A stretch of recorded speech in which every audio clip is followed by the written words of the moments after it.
Bismillahirrahmanirrahim. Assalamualaikum warahmatullahi wabarakatuh. Syukur alhamdulillah wa syukron lillah, syukran binikmatillah. La haula wala quwata illa billah. Segala puji kita panjatkan kehadirat Allah Subhanahu wa taala karena kita bisa bertemu kembali. Mudah-mudahan kita selalu dijaga oleh Allah Subhanahu wa taala, dihindarkan dari segala mara bahaya, terutama bahaya pandemi COVID-19 ini. Sehingga kita bisa tetap sehat, bisa melaksanakan ibadah kita dan melaksanakan tugas dan kewajiban kita sehari-hari. Amin ya rabbal alamin. Ananda dan teman-teman dimanapun berada, selamat berjumpa kembali dengan saya Yaya WS di Yaya WS Channel. Teman-teman, sahabat pendidik seluruh Indonesia yang hebat, kali ini saya akan mencoba berbagi terkait akan diberlakukannya asesmen kompetensi minimum sebagai pengganti ujian nasional. Sebagaimana kita ketahui, dengan diberlakukannya Permendikbud nomor 43 tahun 2019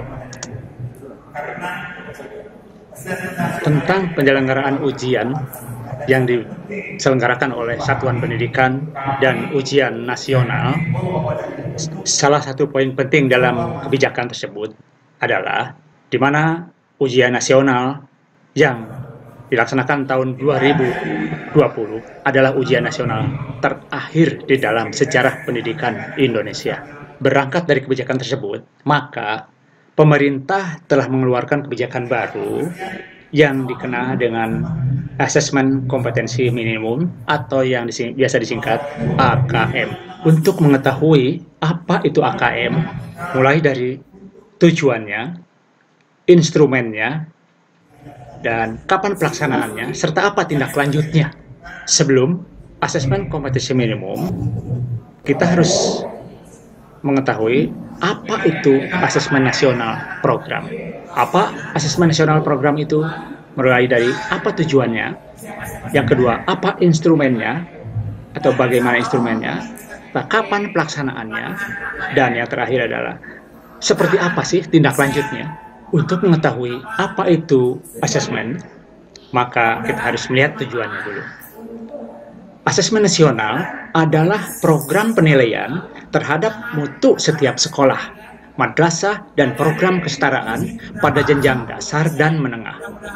Dinilai berdasarkan hasil belajar murid yang mendasar, yaitu terdiri dari 3, literasi, numerasi, dan karakter. Informasinya diperoleh dari 3 komponen.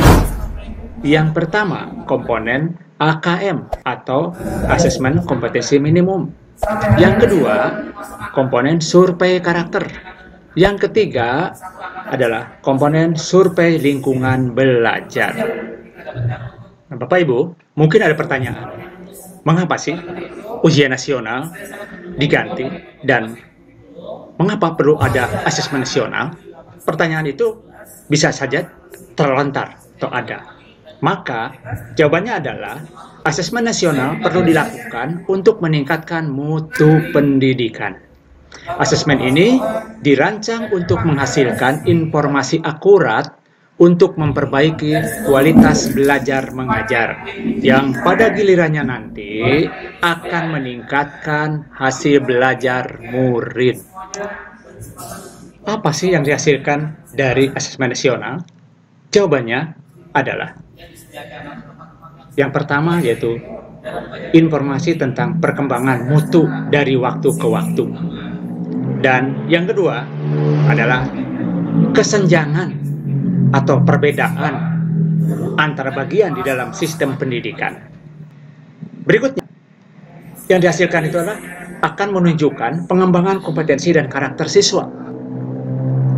Dan didapatkan pula dari asesmen nasional itu adalah memberikan gambaran tentang karakter esensial. Nah, inilah yang menjadi alasan kenapa diadakan atau perlukan atau perlunya diadakan asesmen nasional. Apakah asesmen nasional menentukan kelulusan siswa? Jawabannya, tentu tidak. Asesmen nasional tidak menentukan kelulusan siswa. Asesmen nasional diberikan kepada murid bukan di akhir jenjang satuan pendidikan, jadi bukan di tingkat akhir.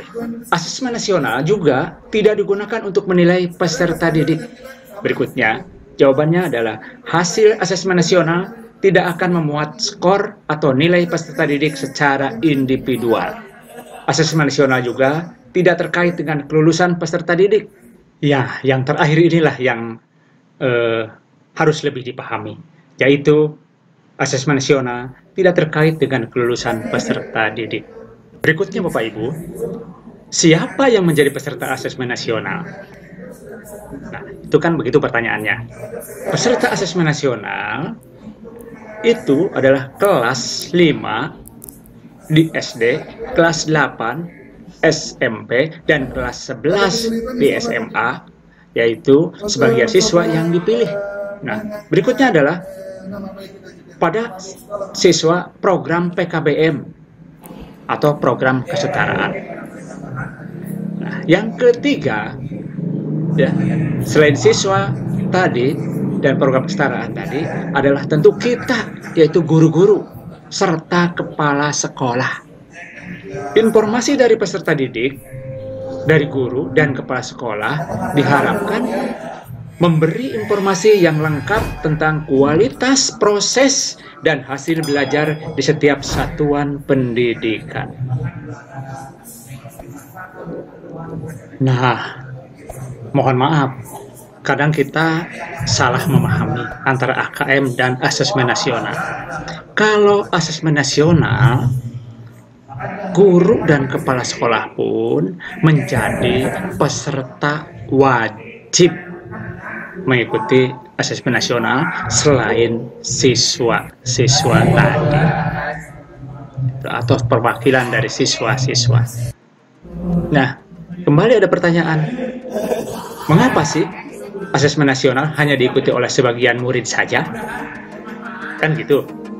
Tadi kan di depan sudah disampaikan bahwa asesmen nasional tidak berkaitan dengan kelulusan siswa. Maka asesmen nasional ini tidak digunakan untuk menentukan kelulusan, menilai prestasi murid sebagai seorang individu. Evaluasi hasil belajar setiap individu atau murid tetap menjadi kewenangan kita, yaitu pendidik. Teman-teman, untuk sementara sampai di sini saja dulu. Insya Allah nanti kalau ada kesempatan dilanjutkan. Ini hanya alasan kenapa asesmen nasional harus dilakukan. Terima kasih, mohon maaf kurang dan lebihnya. Assalamualaikum warahmatullahi wabarakatuh.